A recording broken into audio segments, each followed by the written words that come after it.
Hello students, இந்த வீடியோல 10th standard history 6th lesson early revolts against British rule in Tamil Naduல நம்ம போன first வீடியோல நம்ம வந்து புலித்தேவரை பத்தி பார்த்தோம் இல்லையா? ஸோ இந்த வீடியோல நம்ம வேலு நாச்சியார் அண்ட் வீரபாண்டிய கட்டபொம்மன் பத்தி நம்ம டீட்டெயிலா பார்க்க போறோம். இதை வந்து நீங்க கதை மாதிரி கேட்டீங்க அப்படின்னா கண்டிப்பா உங்களுக்கு எந்த புக்கு உள்ளேந்து கேட்குற எந்த ஒன் வேர்டுமே உங்களுக்கு மறக்காம இருக்கும். ஸோ நம்ம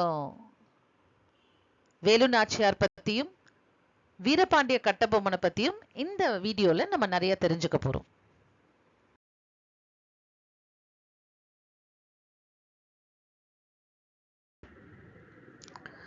சோ நம்ம முதல்ல பார்க்க போறது வேலு நாச்சியார் 1730 to 1796.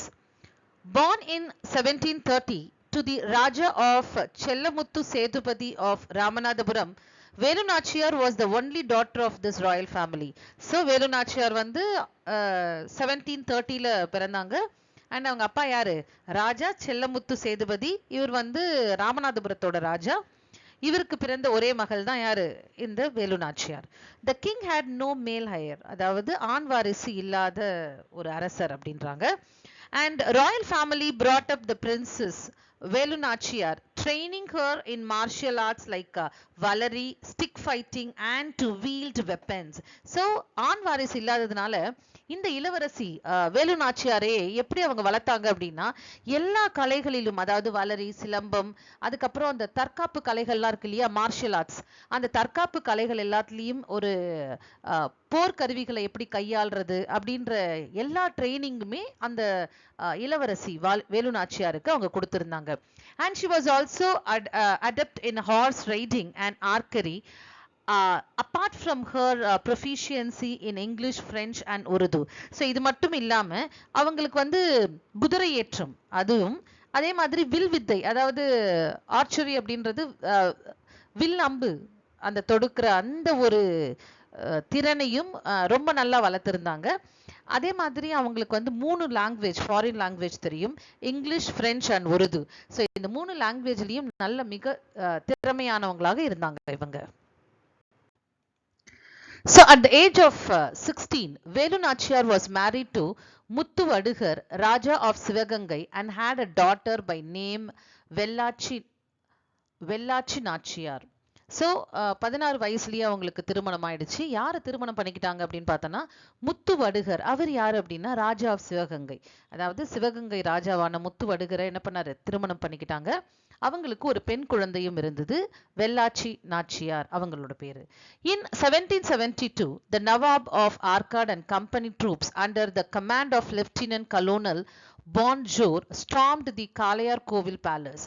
So 1772ல என்னாச்சு அப்படின்னு பார்த்தோம்னா நவாப் ஆஃப் ஆர்காடும் பிரிட்டிஷ் ஈஸ்ட் இந்தியா கம்பெனி இவங்க ரெண்டு பேரும் சேர்ந்து under the command of colonel பான்ஜோர் அவங்க தலைமையில நேரா காளையார் கோயில் பேலஸ் இருக்கு இல்லையா, கோட்டை, அதை வந்து தகர்த்தெறிகிறாங்க. அந்த சண்டையில என்ன ஆகுது அப்படின்னா முத்து வடுகரை கொன்னுடுறாங்க.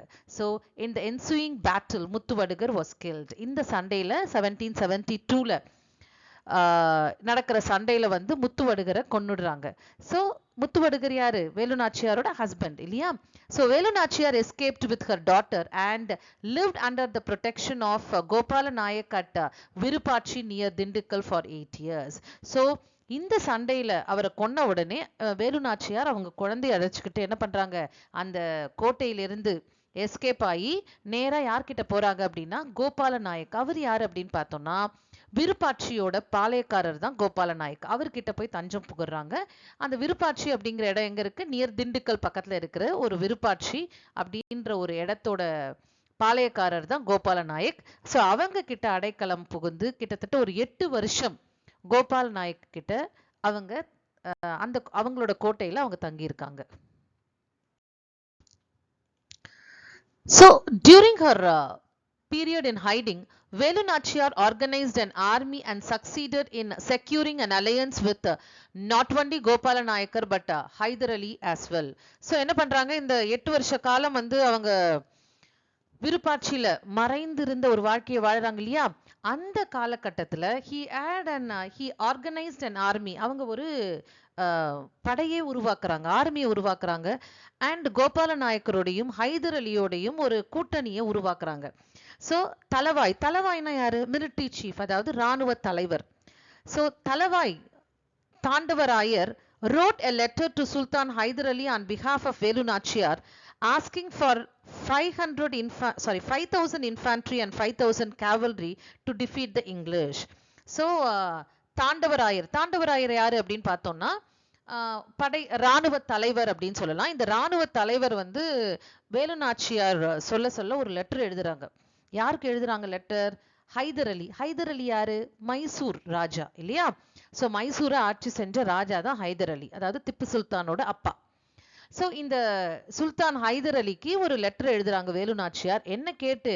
எனக்கு வந்து ஒரு 5000 காலாட்படையும் 5000 குதிரைப்படையும் கொடுங்க, நான் வந்து பிரிட்டிஷை தோக்கடிக்கணும், பிரிட்டிஷை தோக்கடிக்கிறதுக்கு எனக்கு ஹெல்ப் பண்ணுங்க அப்படின்னு சொல்றாங்க. அது மட்டும் அல்லாம ஏற்கனவே நம்ம பார்த்திருந்தோம் இல்லையா, and Velu Nachiyar was very well versed in Urdu language இல்லையா? So Velu Nachiyar explained in detail in Urdu all the problems she had with East India Company. So அது மட்டும் இல்லாம உருது லாங்குவேஜ்ல அவங்க அந்த லெட்டர் எழுதுறாங்க, என்னெல்லாம் ப்ராப்ளம் அவங்க வந்து இங்கிலீஷ் ஈஸ்ட் இந்தியா கம்பெனியோட ஃபேஸ் பண்ணாங்க அப்படின்றத வந்து டீட்டெயிலா லெட்டர் எழுதி ஹைதர் அலிக்கு அனுப்புறாங்க. and she conveyed her strong determination to fight the English. So அவங்க அந்த லெட்டர்ல அவ்வளோ ஸ்ட்ராங்கா நான் எப்படியும் இங்கிலீஷை தோக்கடிப்பேன் அப்படின்ற ஒரு டிட்டர்மினேஷனோட அந்த லெட்டர் எழுதுறாங்க. So impressed by her courage, Hyder Ali ordered his commandant Syed in Dindigul fort to provide the required military assistance. So இந்த மாதிரி லெட்டர் ஹைதர் அலி படிச்ச உடனே அவங்களோட கமாண்ட் இன் லாங்குவேஜ் அண்ட் அவங்களோட ஒரு தைரியம், இது எல்லாமே ஹைதர் அலிக்கு ரொம்ப பிடிச்சிருந்தது. So Hyder Ali was very much impressed by the courage of Velu Nachiyar. So உடனே என்ன பண்ணாரு?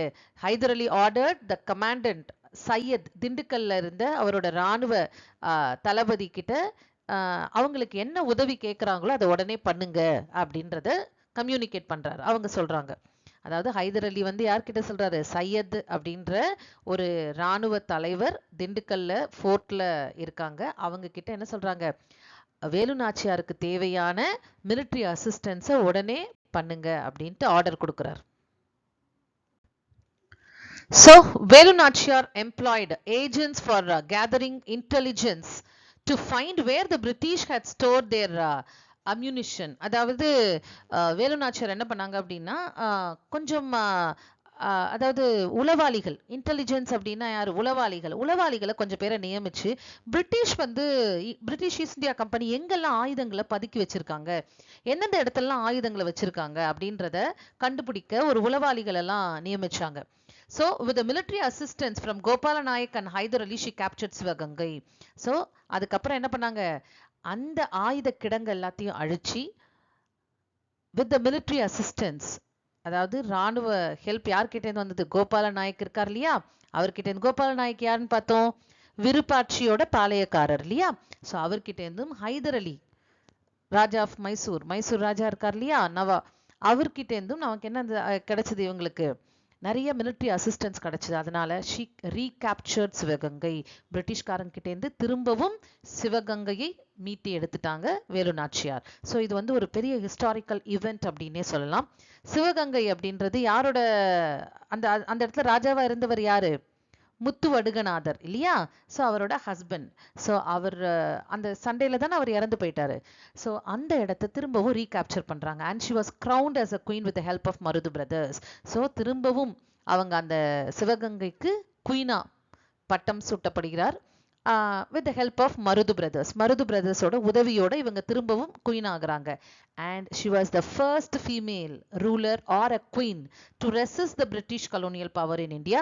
இது வந்து உங்களுக்கு ஒரு one wordல அடிக்கடி கேட்கக்கூடிய ஒரு question.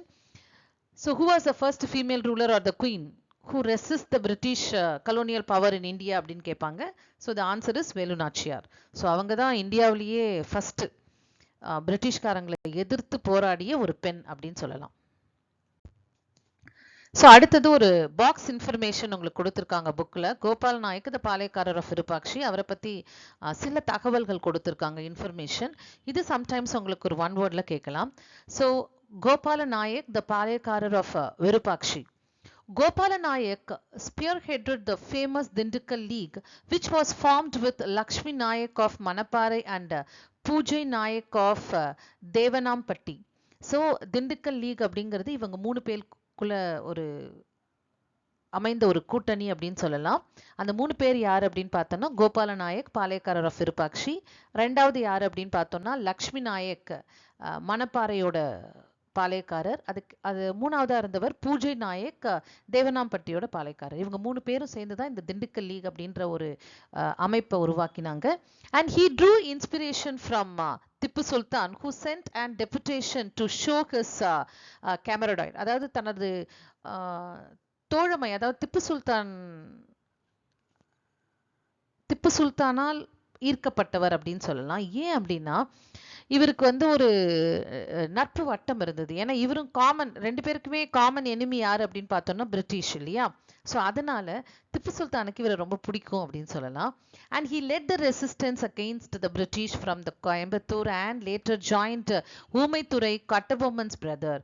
ஸோ இவர் என்ன பண்ணார் அப்படின்னா கோயம்புத்தூர்லேருந்து பிரிட்டிஷை எதிர்த்தாரு, நிறைய ரிவோல்ட் பண்ணியிருக்காரு கோயம்புத்தூர்லேருந்து. அது மட்டும் இல்லாமல் ஊமைத்துறை, அதாவது கட்டபொம்மனோட பிரதரோட சேர்ந்தும் என்ன பண்ணியிருக்காரு, பிரிட்டிஷ்க்கு எதிராக நிறைய போராட்டம் பண்ணியிருக்காரு.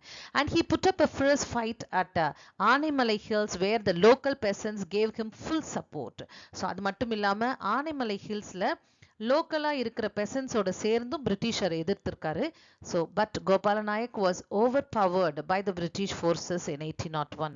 ஆனால் இந்த கோபால நாயக்கை மொத்தமாக டிஃபீட் பண்ணது 1801ல பிரிட்டிஷர்ஸ் மொத்தமாக என்ன பண்ணாங்க, டிஃபீட் பண்ணிட்டாங்க. ஸோ இது வந்து ஒரு பாக்ஸ் இன்ஃபர்மேஷனாக உங்களுக்கு கொடுத்துருக்காங்க.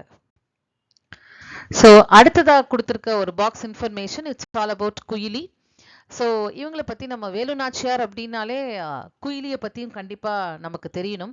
Because Kuyili, a faithful friend of Velu Nachiyar, is said to have led the unit of women soldier named after Udaiyal. So உடையாள் அப்படிங்கிற ஒரு பெண்கள் படையை தலைமை ஏற்று நடத்தியவர் தான் இந்த குயிலி. இவங்க யார் அப்படின்னு பார்த்தோம்னா வேலு நாச்சியாரோட பெஸ்ட் ஃப்ரெண்ட். அது பெஸ்ட் மட்டும் கிடையாது, வெரி ஃபெய்த்ஃபுல், நம்பிக்கைக்கு உரிய ஒரு தோழி அப்படின்னு சொல்லலாம். இப்போ இந்த உடையாள் அப்படின்ற ஒரு பெண்கள் படையை அவங்க தான் தலைமை ஏற்று நடத்தினாங்க. இந்த உடையாள் அப்படின்றவங்க யாருன்னு பார்த்தோம் அப்படின்னா, Udaiyal was a shepherd girl who was killed for not divulging information on Kuyili. அதாவது ஒரு ஆடு மேய்க்கும் பெண்மணி தான் உடையாள். அவங்க வந்து பிரிட்டிஷ்காரங்க வந்து குயிலியை வந்து, ஏன்னா இவங்க வந்து ஒரு உளவாளியாகவும் இருந்திருக்காங்க குயிலி. ஸோ குயிலியை பற்றி ஒரு இன்ஃபர்மேஷன் கேட்டு உடையாள் என்ற ஒரு ஆடு மேய்க்கும் பெண்மணியை வந்து ரொம்ப டார்ச்சர் பண்ணி எவ்வளவோ கேள்வி கேட்டிருக்காங்க. ஆனால் உடையாள் என்ன பண்ணலை, குயிலியை பற்றின உண்மையான ஒரு தகவலை அந்த பிரிட்டிஷ்காரங்களுக்கு அவங்க சொல்லாததுனால அவங்க என்ன பண்ணிட்டாங்க, அந்த உடையாளை கொன்னுட்டாங்க. ஸோ அவங்க அந்த உடையாள் வந்து அவ்வளோ ஒரு கொடுமைப்படுத்தியும் தன்னோட பேரை சொல்லலையே அப்படின்றதுனால வேலு நாச்சியாருக்கும் குயிலிக்கும் ரொம்ப ஆச்சரியமா இருந்தது. அதனால அவங்களோட பேர்ல ஒரு படையை உருவாக்கி, பெண்கள் படையை உருவாக்கி அதுக்கு வந்து படை தளபதியா குயிலி இருந்தாங்க.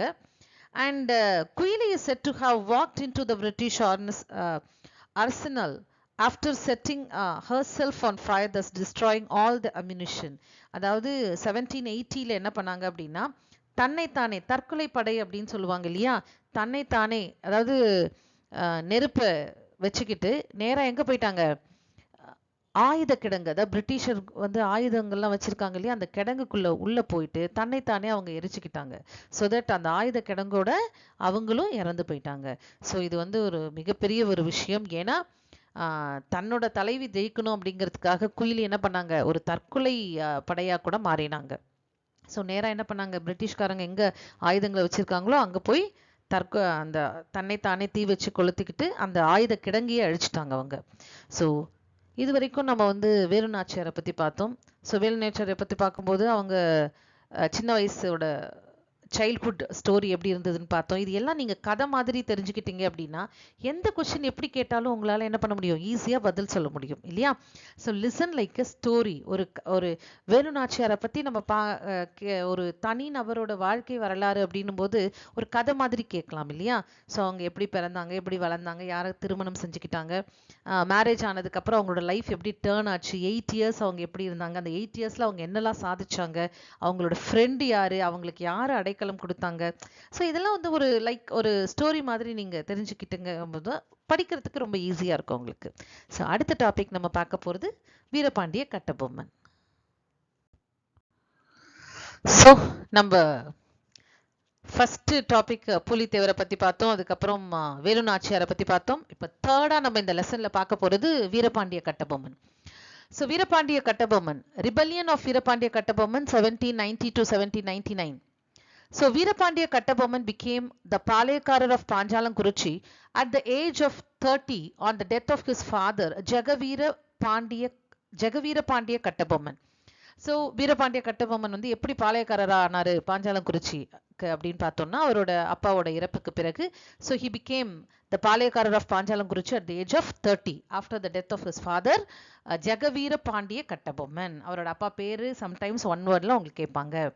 So the company's administrator James London and Colin Jackson had considered him a man of a peaceful disposition. So company administrator அப்ப இங்கிலீஷ் ஈஸ்ட் இந்தியா கம்பெனியோட அட்மினிஸ்ட்ரேட்டரா இருந்தவங்க யார் அப்படின்னு பார்த்தோம்னா ஜேம்ஸ் லண்டனும் காலின் ஜாக்சன், அதாவது கலெக்டரா அந்த ஏரியால இருந்தவங்க. அவங்க வந்து கட்டபொம்மனை பத்தின ஒரு எண்ணம் என்ன அப்படின்னா ஒரு அமைதியான ஒரு பர்சன், அமைதியை நாடும் ஒரு பர்சன். அவரோட எந்த பிரச்சனையும் அவங்களுக்கு வந்தது கிடையாது. But however, soon several events led to the conflict between Veerapandiya Kattabomman and the English East India Company. ஆனா அதுக்கப்புறம் கொஞ்ச நாள்ல பார்த்தோம் அப்படின்னா நிறைய நிகழ்வுகள் நடக்க ஆரம்பிக்குது. அந்த நிகழ்ச்சிகள் எல்லாம் இங்கிலீஷ் ஈஸ்ட் இந்தியா கம்பெனிக்கும் வீரபாண்டிய கட்டபொம்மனுக்கும் நிறைய சண்டைகள் வர ஆரம்பிக்குது. ஸோ எதனால அந்த சண்டையெல்லாம் வந்தது அப்படிங்கிறத நம்ம இப்ப பார்ப்போம். ஸோ எதனால அவங்க ரெண்டு பேருக்கும் ஒரு டிஃபரன்ஸ் ஆஃப் ஒப்பீனியன் வந்தது, சண்டை வந்தது அப்படின்றத பார்ப்போம்.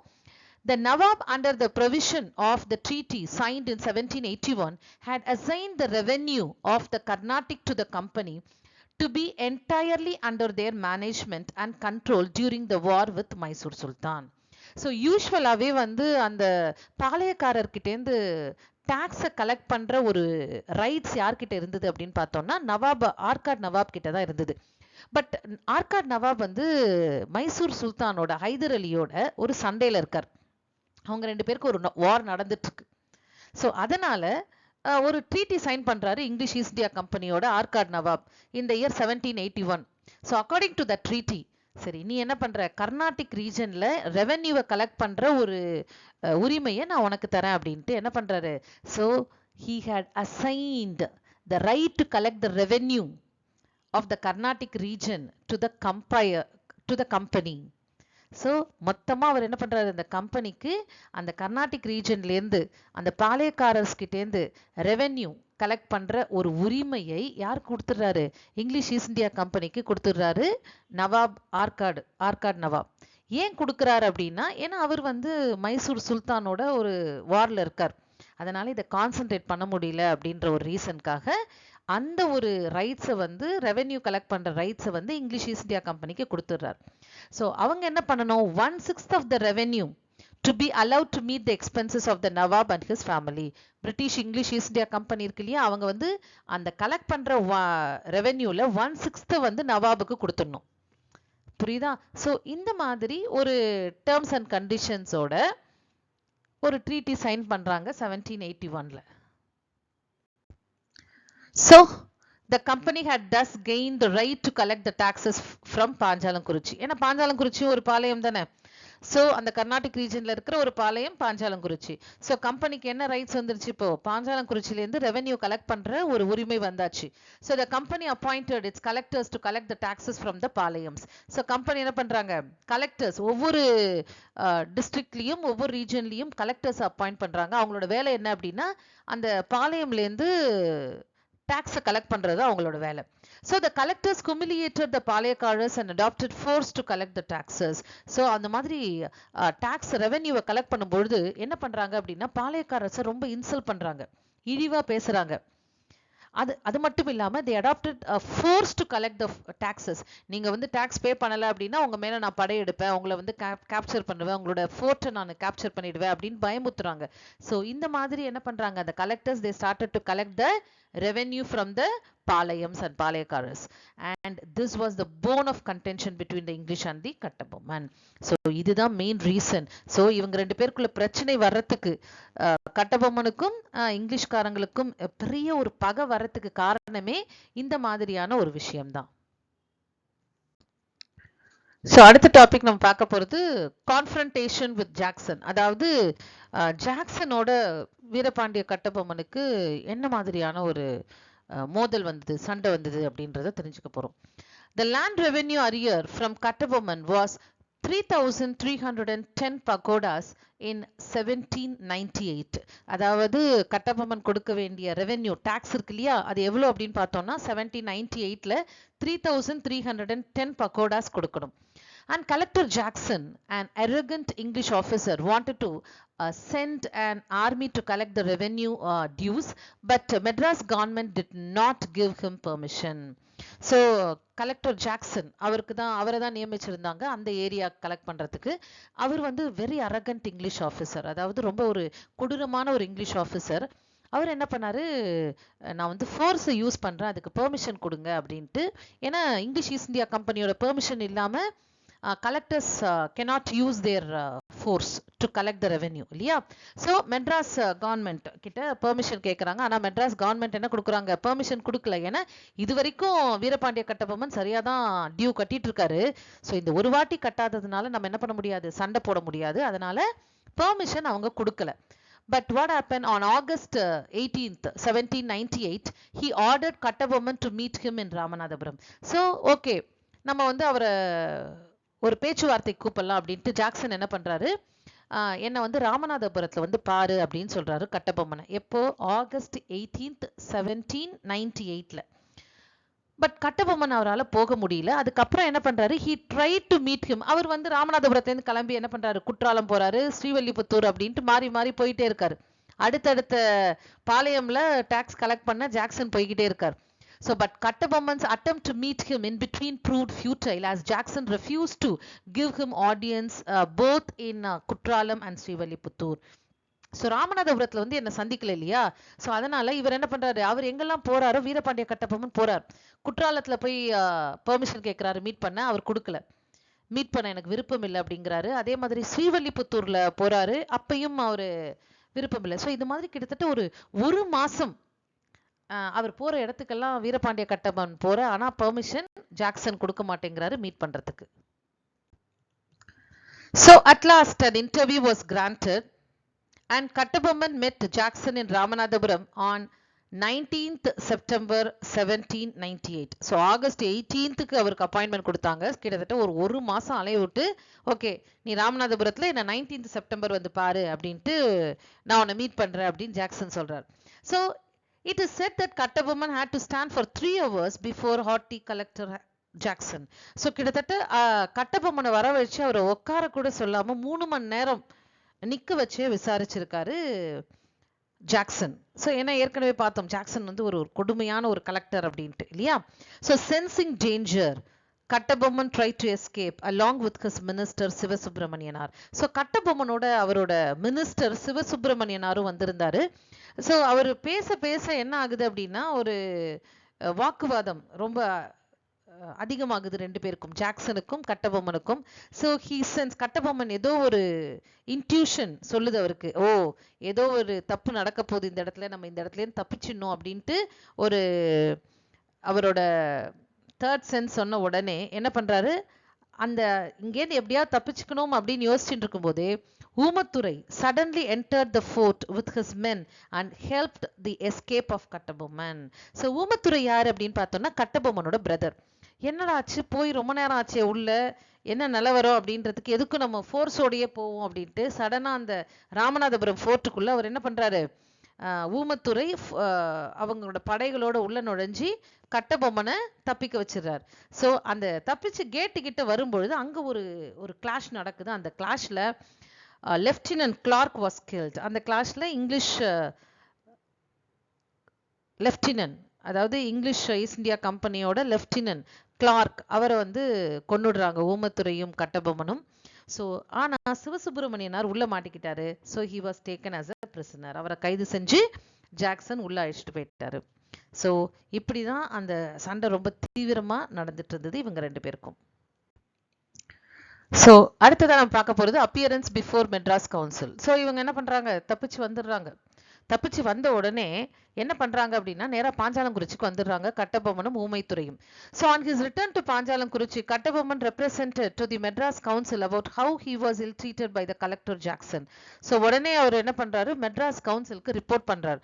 அதாவது ஜாக்சன் வந்து என்னை எப்படி அவமானப்படுத்தினாரு அப்படின்றத விவரத்தை வந்து மெட்ராஸ் கவுன்சிலுக்கு வீரபாண்டிய கட்டபொம்மன் தெரிவிக்கிறார். ஸோ அந்த கவுன்சில் என்ன பண்றாங்க அப்படின்னா, Madras council asked Kattabomman to appear before the committee. இவர் வந்து ஒரு லெட்டர் எழுதுறாரு. எதுக்கு லெட்டர் எழுதுறாரு, மெட்ராஸ் கவுன்சிலுக்கு ஒரு லெட்டர் எழுதி போடுறாரு. அதாவது என்னை வந்து ஜாக்சன் வந்து அவமானப்படுத்தினார். நான் இது வரைக்கும் ரெவென்யூ டேக்ஸ் எல்லாம் கரெக்டாக தான் கட்டிட்டு இருந்தேன். ஸோ இந்த வாட்டி ஒரு மாசம் என்னை எல்லா இடத்தையும் அலைய விட்டு கடைசியா பார்க்க வச்சு அதுல வந்து ரொம்ப 3 மணி நேரம் நிக்க வச்சு கேள்வி கேட்டு என்னை உட்கார கூட சொல்லாம அவமானப்படுத்தினார் அப்படின்ட்டு சொன்ன உடனே மெட்ராஸ் கவுன்சில் என்ன பண்றாங்க அப்படின்னா, ஓகே ஒரு விசாரணை கமிஷன் இருக்கு. அதாவது Kattabomman was asked to appear before a committee with William Brown, William Oram and John Casamaijor as members. So இவங்க 3 பேர் கொண்ட தலைமையில் ஒரு விசாரணை நடக்கும். அதுக்கு வந்து நீங்க ஆஜராகுங்க அப்படின்னு சொல்றாங்க கட்டபொம்மனை. So meanwhile the governor Edward Clive, அவர் தான் வந்து மெட்ராஸ் கவுன்சிலோட கவர்னரா இருந்தாரு. அவர் என்ன பண்றாரு அப்படின்னா, he order the release of Sivasubramaniyanar and suspension of collector Jackson. So இவர் என்ன பண்றாரு, இந்த வீரபாண்டிய கட்டபொம்மன் கிட்டேருந்து கம்ப்ளைண்ட் வந்த உடனே முதல் விஷயமா ஜாக்சன் வந்து அவர் அவமானப்படுத்தினதுனால ஜாக்சனை சஸ்பெண்ட் பண்றாரு. அதாவது பணி இடைநீக்கம் செய்யறாரு. அது மட்டும் இல்லாம சிவசுப்பிரமணியனார், அதாவது கட்டபொம்மனோட மினிஸ்டர் இருக்கார் இல்லையா, அவரை தானே அரெஸ்ட் பண்ணி வச்சிருந்தாங்க ஜாக்சன், அவரை உடனே ரிலீஸ் பண்ணுங்க அப்படின்ற ஆர்டரையும் எட்வர்ட் கிளைவ் கொடுக்கிறார். So Kattabomman appear before the committee that sat on 15th December 1798. So 15th December 1798 Kattabomman என்ன பண்றாரு, அந்த கமிட்டி முன்னாடி ஆஜராயிட்டு அந்த ராமநாதபுரத்துல என்னெல்லாம் நடந்தது அப்படிங்கறத கிளியரா சொல்றார். He reported on what transpired in Ramanathapuram. So the committee found Kattabomman was not guilty. So Kattabomman மேல எந்த தப்பும் இல்லை அப்படிங்கிற ஒரு முடிவுக்கு அவங்க வராங்க. ஸோ இந்த முடிவுக்கு அவங்க வந்த உடனே Jackson was dismissed from the service. So முன்னாடி அவனுங்க ஜாக்சனை வந்து சஸ்பெண்ட் மட்டும்தான் பண்ணியிருந்தாங்க இல்லையா, இப்போ வந்து என்ன பண்றாங்க, ஜாக்சனை டிஸ்மிஸ் பண்ணிடுறாங்க. ஸோ வேலையில இருந்தே தூக்கிடுறாங்க. ஸோ அந்த இடத்துக்கு ஒரு நியூ கலெக்டர், அதாவது எஸ்ஆர் லஷிங்டன் அப்படிங்கிற ஒரு நியூ கலெக்டரை அப்பாயிண்ட் பண்றாங்க. So Kattabomman cleared almost all the revenue arrear, leaving only the balance of 1080 pagodas. So அதுக்கப்புறம் என்ன பண்றாரு, எல்லா டாக்ஸையும் கட்டபொம்மன் கட்டிட்டு எவ்வளவு இருந்தது அவருக்கு நம்ம பார்த்தோம் இல்லையா, கிட்டத்தட்ட ஒரு 3310 பகோடாஸ் இருந்தது. ஸோ அதுல வந்து 1080 மட்டும் பேலன்ஸா வச்சுட்டு மீதி எல்லாத்தையுமே அவர் என்ன பண்ணாரு, பே பண்ணிட்டாரு. ஸோ நெக்ஸ்ட் நம்ம பார்க்க போறது Kattabomman and the confederacy of Palayakkarars. In the meantime, Marudhu Pandiyar of Sivagangai formed the South Indian Confederacy of rebels against the British. So with the neighboring Palayakkaras like Gopala Nayak of Dindigul and Yadul Nayak of Animalai. So இந்த காலகட்டத்தில் என்ன ஆச்சு அப்படின்னா, இதுக்கு நடுவில் மருது பாண்டியர். So Marudhu பாண்டியரை பற்றி நம்ம அடுத்தது நம்ம டீட்டெயிலாக பார்க்க போகிறோம். He was Palayakkarar of Sivagangai. So Marudhu Pandiyar of Sivaganga இவர் என்ன பண்ணார் அப்படின்னா, சவுத் இந்தியன் கான்ஃபெடரசி அப்படின்ற ஒரு கூட்டமைப்பை உருவாக்கினார். எதுக்காக அப்படின்னு பார்த்தோம் அப்படின்னா, just to revolt against the British, அதாவது பிரிட்டிஷ்க்கு எதிராக போராடணும் அப்படின்றதுக்காக இந்த கூட்டமைப்பை உருவாக்குறாரு. அதுல வந்து யாரெல்லாம் அந்த கூட்டமைப்புல இருக்காங்க அப்படின்னு பார்த்தோம்னா, Gopala Nayak of Dindigul and Yadul Nayak of Anaimalai இவங்கெல்லாம் இருக்காங்க. And Marudhu Pandiyar acted as its leader. So அந்த கான்ஃபெடரசியோட லீடரா யார் இருக்காங்க அப்படின்னு பார்த்தோம்னா மருது பாண்டியர் தான். ஸோ மருது பாண்டியர் அப்படின்றது யார் அப்படின்னா சின்ன மருது பெரிய மருது அப்படின்ற மருது பிரதர்ஸ் அப்படின்றவங்க. So Tiruchirappalli proclamation has been made. Tiruchirappalli proclamation அப்படிங்கிறத பற்றி நம்ம டீட்டெயிலாக பார்க்க போகிறோம். It was announced in the year 1801. So இது என்ன அப்படின்னா பிரிட்டிஷ்க்கு இனிமேல் நம்ம பிரிட்டிஷ்க்கு எதிராக போராடணும் அப்படின்ற ஒரு அனௌன்ஸ்மெண்ட்டை கொடுக்குறாங்க.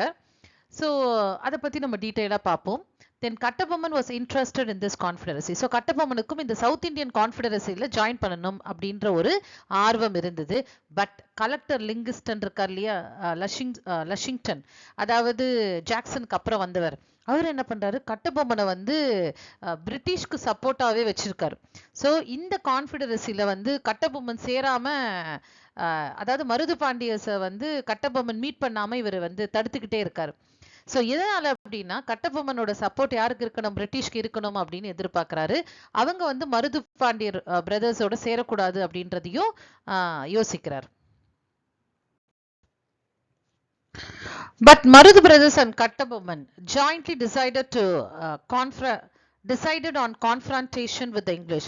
So எவ்வளவுதான் அந்த லஷிங்டன் வந்து இவங்க ரெண்டு பேரும் மீட் பண்ணக்கூடாது அப்படின்னு தடுத்தாலும் இவங்க ரெண்டு பேரும் என்ன பண்ணாங்க, மீட் பண்ணி they have decided to rebel against the English. So Kattabomman tried to influence Sivagiri Palayakaras who refused to join. Kattabomman advanced towards Sivagiri. So இவர் என்ன பண்றாரு, இன்னும் நிறைய பாளையக்காரர் என்ன பண்ணலாம் இந்த கூட்டமைப்புல சேர்க்கலாம் அப்படின்ட்டு கட்டபொம்மன் என்ன பண்றாரு, சிவகிரி பாளையக்காரர் கிட்ட வந்து நீங்க இதுல ஜாயின் பண்ணிக்கோங்க அப்படின்னு சொல்றாரு. ஆனா சிவகிரி பாளையக்காரர் வந்து வாஸ் க்ளோஸ் ஃப்ரெண்ட் அண்ட் அலை of British.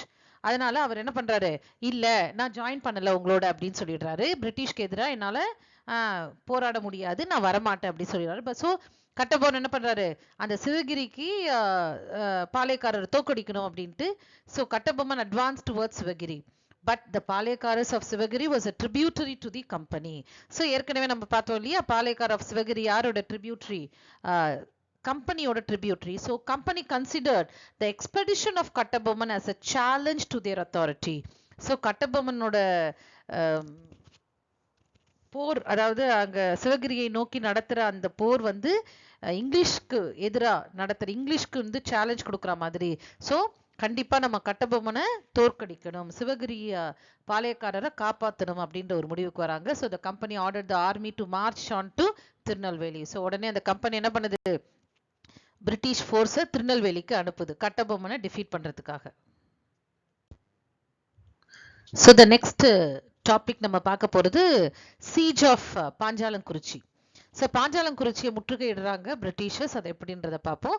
So in May 1799 Lord Wellesley issued orders from Madras for the advance of forces from Tiruchirappalli, Thanjavur, Madurai to Tirunelveli. So Lord Wellesley தான் வந்து பிரிட்டிஷ் ஈஸ்ட் இந்தியா கம்பெனியோட கவர்னரா அங்க இருக்காரு மெட்ராஸ்ல. அவர் என்ன பண்றாரு, ஒரு ஆர்டர் இஷ்யூ பண்றாரு May 1799ல. திருச்சி, தஞ்சாவூர், மதுரையில் இருக்கிற பிரிட்டிஷ் ஃபோர்ஸஸ் எல்லாம் திருநெல்வேலி போங்க அப்படின்னு ஆர்டர் பண்றார். So major Bannerman commanded the troops. So British ஆர்மியை வந்து லீட் பண்றது யாரு அப்படின்னு பார்த்தோம்னா Bannerman. So Travancore troops to joined the British because Travancore வந்து பிரிட்டிஷோட சப்போர்ட்டர். அதனால அவங்க என்ன பண்றாங்க, அவங்களும் ஃபோர்ஸ் அனுப்புறாங்க கட்டபொம்மனை டிஃபீட் பண்றதுக்காக. So on 1st September 1799 an ultimatum was served on Kattabomman to surrender. So கட்டபொம்மனுக்கு ஃபர்ஸ்ட் சண்டை போடுறதுக்கு முன்னாடி ஒரு சான்ஸ் கொடுக்கலாம் அப்படின்றதுக்காக பேனர்மேன் என்ன பண்றாரு அப்படின்னா ஒரு கட்டளை போடுறாரு, அதாவது நீங்க சரண்டர் ஆயிடுங்க, போர் வேணாம் அப்படின்னு சொல்றாரு. But Kattabomman's evasive reply prompted Bannerman to attack his fort. ஆனா கட்டபொம்மன் பிடி கொடுத்தே பேசல, அதுக்கான சரியான ரிப்ளை கொடுக்காததுனால ஸோ பேனர்மேனுக்கு கோவம் வந்து அவர் என்ன பண்றாரு, கோட்டையை, பாஞ்சாலங்குறிச்சி கோட்டையை அட்டாக் பண்றாரு. So Bannerman moved his entire army to Panchalankurichi on 5th September. So 5th September, 1st September அவருக்கு வந்து ஒரு பேச்சுவார்த்தையில நம்ம இது பண்ணிக்கலாம், சண்டை வேணாம், நீங்க சரண்டர் ஆயிடுங்க அப்படின்னு கட்டபொம்மனை சொல்றாரு. ஆனா கட்டபொம்மன் பிடி கொடுத்து பேசாததுனால 5th September 1799ல என்ன பண்றாரு, என்டையர் ஆர்மியோட பாஞ்சாலங்குறிச்சிக்கு வந்துடுறாரு. So they cut off all the communication to the fort. So கோட்டைக்கு போற எல்லா கம்யூனிகேஷனையும் கட் பண்றார். Then Bannerman deputed Ramalinganar to convey a message asking Kattabomman to surrender. So Bannerman என்ன பண்றாரு, இன்னொரு சான்ஸ் கொடுக்கிறார். ஸோ ராமலிங்கனார் அப்படின்ற ஒரு தூதுவரை அனுப்புறாரு, உள்ள போங்க, உள்ள போயிட்டு கட்டபொம்மனை சரண்டர் ஆக சொல்லுங்க அப்படின்னு சொல்றார். But Kattabomman refused. So Ramalinganar சொல்லி கூட கட்டபொம்மன் என்ன பண்ணல, சரண்டர் ஆக மறுத்துட்டார். So Ramalinganar gathered all the secrets of the fort and on the basis of his report, Bannerman decided the strategy of the operation. So ஏன்னா ராமலிங்கனார் ஒரு தூதுவரா அந்த கோட்டைக்குள்ள போனார் இல்லையா, அது பக்கத்துல இருக்கு பாருங்க, இதுதான் பாஞ்சாலங்குறிச்சி ஃபோர்ட். ஸோ இந்த ஃபோர்ட்டுக்குள்ள ராமலிங்கனார் வந்து தூதுவரா உள்ள போய் சரண்டர் ஆகிறதுக்கு கேட்டார் இல்லையா, அப்ப போகும்போது அந்த ஃபோர்ட்ல இருக்கிற எல்லா சீக்ரெட்ஸையும் அவர் பார்த்துக்கிட்டார். ஸோ அவர் சொன்ன ரிப்போர்ட்டை பேஸ் பண்ணி என்ன பேனர்மேன் என்ன பண்றாரு, அந்த ஃபோர்ட் எப்படி அட்டாக் பண்ணலாம் அப்படின்ற ஒரு ஸ்ட்ராட்டஜியை உருவாக்கி அதை அட்டாக் பண்றாரு. அட்டாக் பண்ணி உள்ள போலாம் அப்படின்னு பாக்குறாரு. இதுக்கு நடுவுல கல்லர்பட்டி அப்படின்ற ஒரு இடத்துல வந்து நடந்த சண்டையில சிவசுப்பிரமணியனார், இவர் யாரு, நம்ம ஏற்கனவே இவர் பேரை நம்ம ஃபெமிலியரா இருக்கு இல்லையா நமக்கு, இவர் வந்து கட்டபொம்மனோட மினிஸ்டர். ஸோ இவர் என்ன பண்ணாங்க, கைது பண்ணி இவரை தோக்கடிச்சு கைது பண்ணி அழைச்சிட்டு போயிட்டாங்க. ஸோ அடுத்ததான் நம்ம பார்க்க போறது எக்ஸிகியூஷன் ஆஃப் கட்டபொம்மன். ஸோ சிவசுப்பிரமணியனார கல்லர்பட்டியில கைது செஞ்சுட்டாங்க. ஸோ இவர் உள்ள இருக்கார், அந்த பாஞ்சாலங்குறிச்சி ஃபோர்ட்டுக்குள்ள இருக்காரு. ஸோ கட்டபொம்மன் அங்கேருந்து தப்பிச்சு எங்க போறாரு, புதுக்கோட்டை போயிடுறாரு. So Kattabomman escape to Pudukkottai. The British put a price on his head. அவரோட தலைக்கு வந்து விலையை நிர்ணயம் செய்யறாங்க. யாராவது அவரை கொன்னுட்டு தலையை கொண்டு வந்தீங்க அப்படின்னா பரிசு கொடுக்கப்படும் அப்படின்னு சொல்றாங்க. And betrayed by the Rajas of Ettayapuram and Pudukkottai, Kattabomman was finally captured. So ஆனா என்ன பண்ணிட்டாங்க, எட்டயபுரம் ராஜாவும் புதுக்கோட்டை ராஜாவும் அவர் இருக்கிற இடத்தை காட்டி கொடுத்ததுனால கட்டபொம்மன் என்ன பண்ணாங்க, கைது பண்ணிடுறாங்க Britishers. So Sivasubramanianar was executed at Nagalapuram on 13th September 1799. So 13th September 1799ல வந்து சிவசுப்பிரமணியனார், அதாவது மினிஸ்டர் ஆஃப் வீரபாண்டிய கட்டபொம்மன், அவர் என்ன பண்றாரு, தூக்குல போடுறாங்க. அது எந்த இடம் அப்படின்னா நாகலாபுரம். இதெல்லாம் உங்களுக்கு வந்து ஒன் வேர்ட்ல கேட்பாங்க, புக்கு உள்ளேருந்து கேட்குற ஒன் வேர்ட்ல கேட்பாங்க. அண்ட் இதெல்லாம் வந்து புக் பேக் ஒன் வேர்டா கூட இருக்கும். இப்போ அடுத்தது பார்த்தீங்க அப்படின்னா வீரபாண்டிய கட்டபொம்மனை எந்த இடத்துல தூக்குல போட்டாங்க அப்படிங்கிறதெல்லாம் வந்து ஒன் வேர்ட்ல கேட்பாங்க. So Sivasubramanianar Nagalapuram 13th September. So Bannerman made a mockery of a trial for Kattabomman in front of the Palaikars on 16th October. So 16th October என்ன பண்றாங்க அப்படின்னா, எல்லா பாளையக்காரருக்கு முன்னாடியும் இவர பேனர்மேன் என்ன பண்றாரு, ஒரு விசாரணை அப்படின்ற ஒரு பேர்ல வந்து எல்லா பாளையக்காரரையும் கூப்பிட்டு வச்சு நிறைய கேள்விகளை கட்டபொம்மனை கிண்டல் பண்ணி கேட்குறாங்க. ஸோ டியூரிங் த ட்ரையல், அந்த விசாரணையின் போது during the trial, Kattabomman bravely admitted all the charges leveled against him. So எதையுமே அவர் மறுக்காம எல்லா தப்பையும் நான் தான் பண்ணேன் அப்படின்னு தைரியமா ஒத்துக்கிறாரு. So Kattabomman was hanged from a tamarind tree in the old fort of Kayathar close to Tirunelveli in front of the fellow பாளையக்காரர்ஸ். எல்லா பாளையக்காரர் முன்னாடியும் அந்த கயத்தாறு கோட்டைக்கு பக்கத்துல இருக்கிற ஒரு புளிய மரத்துல என்ன பண்றாங்க, அவரை தூக்குல போடுறாங்க.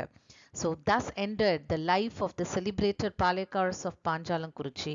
ஸோ இந்த அவரோட இறப்போட அந்த பாஞ்சாலங்குறிச்சியோட பாளையக்காரர் ஆனா கட்டபொம்மனோட வாழ்க்கை ஒரு முடிவுக்கு வருது.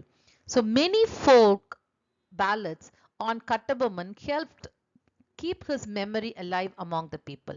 ஸோ நிறைய நாட்டுப்புற பாடல்கள் அவரை பத்தி இருக்கு.